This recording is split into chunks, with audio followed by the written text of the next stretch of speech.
আল্লাহ যে আছে এবং মা বাবার সেবা করলে, মা বাবার সাথে সময় কাটালে কিয়ামতে ওই সময় কি পাবো সেটা তো পাবোই, কিন্তু দুনিয়াতে যে তা পাওয়া যায়, নোবেলদের ব্যাচের ডক্টর তো তার একটা অসাধারণ এক্সাম্পল। আমি একটা ঘটনা বলি। আমার ছোট ভাই ডক্টর নোবেল, তার এক ফ্রেন্ডের, তার নামটা রিভিল করছিলাম, ঘটনাটা জাস্ট এক্সাম্পল, খুব ভালো কাজ করে।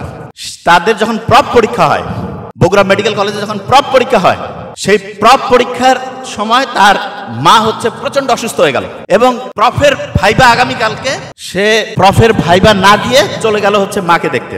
মার স্ট্রোক করছিল। তা খুব ভালো ছেলে ছিল, স্যারেরা খুব দয়া করে তাকে বলছে ঠিক আছে তুমি অন্য যে আরেকটা যে রয়েছে গ্রুপ তার সাথে ভাইবা দাও।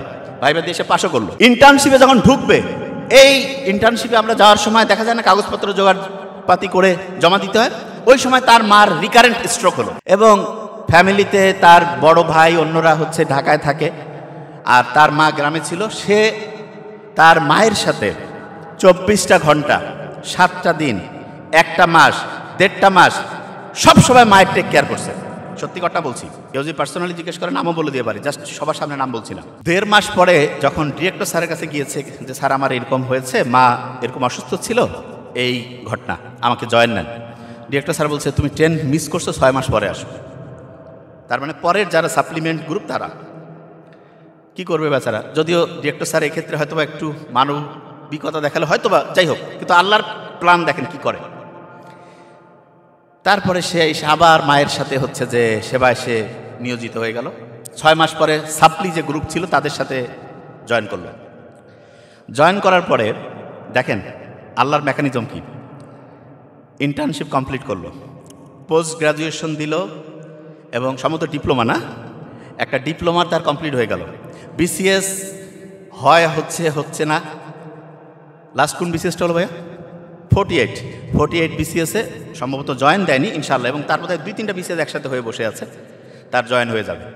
তা আমি নোবেলকে বললাম যে ভাই তোমাদের ব্যাচের সবার স্ট্যাটিস্টিক্সটা কি?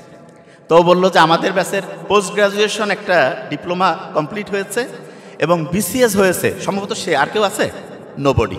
আল্লাহ যে আছে এবং মা বাবার সেবা করলে, মা বাবার সাথে সময় কাটালে কিয়ামতে ওই সময় কি পাবো সেটা তো পাবোই, কিন্তু দুনিয়াতে যে তা পাওয়া যায়, নোবেলদের ব্যাচের ডক্টর তো তার একটা অসাধারণ এক্সাম্পল। গা কাটা দিয়ে ওঠে না? আমার তো গা কাটা দিয়ে উঠতেছে। আপনি মা বাবার সাথে সময় কাটাইলে শয়তানের মেজাজ গরম হয়ে যায়। এই জন্য দেখবেন বাপ মা ফোন দিলাই রাখো, অথচ বন্ধু বান্ধবের সাথে, এটা আমিও দেখছি আমার নিজেরও।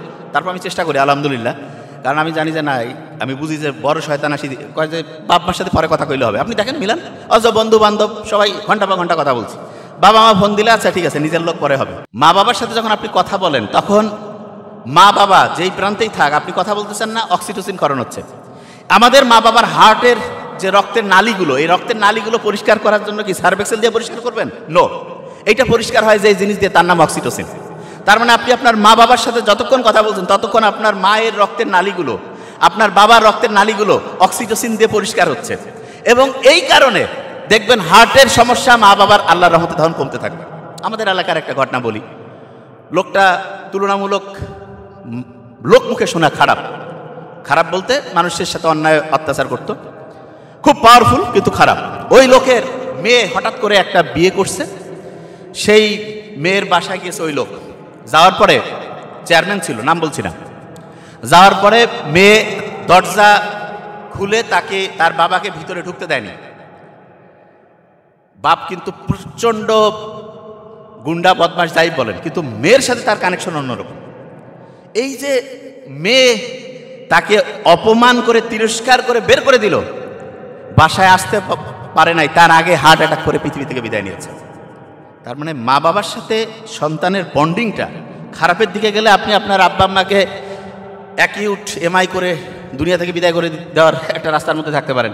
আর আপনি যদি বাবা মার সাথে সম্পর্ক পজিটিভ রাখেন, প্রতি মুহূর্তে রক্তের নালীগুলো পরিষ্কার হইতে থাকলো এবং আপনার আব্বা আম্মার হার্ট ক্লিন হইল, রক্তের নালী পরিষ্কার হইল, হার্টের সমস্যা থেকে দূর হয়ে বেশি দিন বাঁচার যে রাস্তা সেটা আপনি গতিশীল করলেন।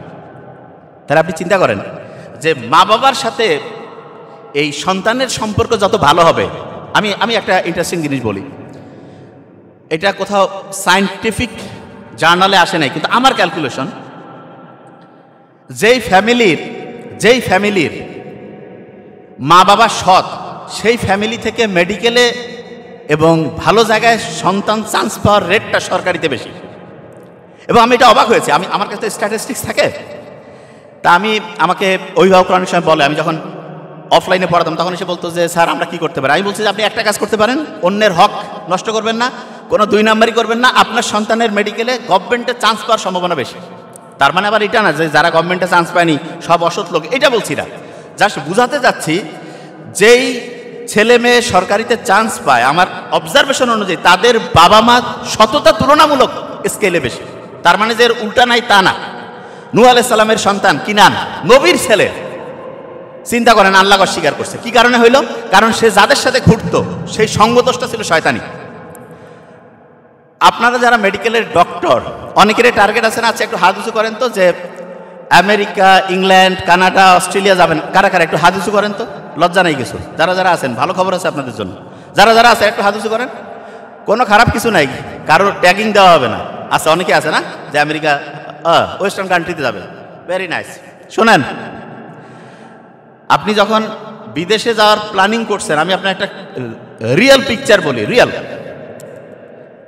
বিদেশে যে কার্টুন দেখায় আপনার বাচ্চাকে, কার্টুন, বিদেশে যে স্কুলের মধ্যে আর্ট কম্পিটিশন হয়, বিদেশে যে এসে রাইটিং হয়, বিদেশে যে কালচারাল প্রোগ্রাম হয়, এগুলোর মেইন থিমটা কি শুনলে অবাক হয়ে যাবেন। মেইন থিমটা হচ্ছে পরিবার ব্যবস্থা যেটা আছে এইটাকে ধ্বংস করা। তো অনেকের মাথায় যে পরিবার ব্যবস্থা ধ্বংস করবে, সিস্টেমটা কি? খুব সহজ সিস্টেম,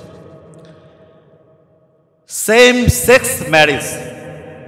এইটা একবারে কাউকে দেখেন, আজ থেকে 15-20 বছর আগেও একটা ছেলে একটা মেয়েকে পছন্দ করে এই কথাটা বলতে মানুষ লজ্জিত হয়ে যায়। আর এখন ফেসবুকে, আমি তো প্রাইভেট কোনো আমার ইয়া নাই, এজন্য আমি জাস্ট যেটা জানি সেটা বলতেছি, যে অনেকেই আছে না ইন এ রিলেশনশিপ, শয়তান, এবং ফ্যামিলি এখন এটাকে মেনে নিছে যে না এটা তো নর্মাল। আজ থেকে 15-20 বছর আগে, 25-30 বছর আগে, এই একটা জেনারেশন আগে আপনি চিন্তা করেন তো, প্রফেসর স্যাররা আছেন, স্যাররা আরো ভালো বলতে পারবেন, কেউ কি চিন্তা করতে পারতো যে একটা ছেলে মেয়ের এরকম পারস্পরিক সম্পর্ক ওপেনলি এক্সপোজড অবস্থায় কেউ স্বীকার করবে, উচ্চারণ করবে? প্রশ্নই আসে না। কিন্তু নাটক, সিনেমা, মুভি, থিয়েটার, ঘুমাচ্ছে ওই যে মিডল বয়, হ্যাঁ হ্যাঁ, রাতে নিশ্চয়ই ঘুমায়নি, শুনতে হবে। আমি কিন্তু টিচার হিসেবে খুবই ডেঞ্জারাস, গ্যারান্টি। স্যারেরা আছে দেখে এই জন্য আমি কিছু বলতেছি না। আমার আম্মা ফোনে বলছে তুই এরকম করে ধরবি না, মানুষ অনেক সময় চমকে উঠে। আমার মা, আমি আসার আগে কথা বলতেছিলাম, বলতেছে একটু আস্তে আস্তে। আম্মা সবসময় দোয়া করে, কাজে এই দোয়া দরুদ করবি সবসময়, ভেরি নাইস। আমি না তুমি দোয়া করলে হবে না, তারপর তুই এই দোয়াগুলো করবি। তা যে জিনিসটা বলতেছিলাম, যে জিনিসটা বলতেছিলাম, আমি কিন্তু টিচার হিসেবে খুবই ডেঞ্জারাস। কি কারণে? আমার সামনে বসে থাকবে 500 থাকুক, 300 থাকুক, প্রত্যেকটা কথা মুখস্থ করে আমি ছেড়ে দিই। এবং আমার ক্লাসে আলহামদুলিল্লাহ এমন খেয়াল আছে, নোবেলদের ব্যাচ ওরা জানে, 2 বছর ইন্টারে পড়েছে, মেডিকেলের সময় পড়েছে, এমন অনেক স্টুডেন্ট আছে একটা ক্লাস মিস করেনি, নট এ সিঙ্গেল, একটা ক্লাসও মিস করেনি। এমনও আছে যে একটা ব্যাচে ক্লাস করে আরেক ব্যাচে বসতো, মজা লাগে শুনতে। একই কথা তো আমি বলি না, ভিন্ন ভিন্ন স্টাইলে বলি, শুনতে মজা লাগে।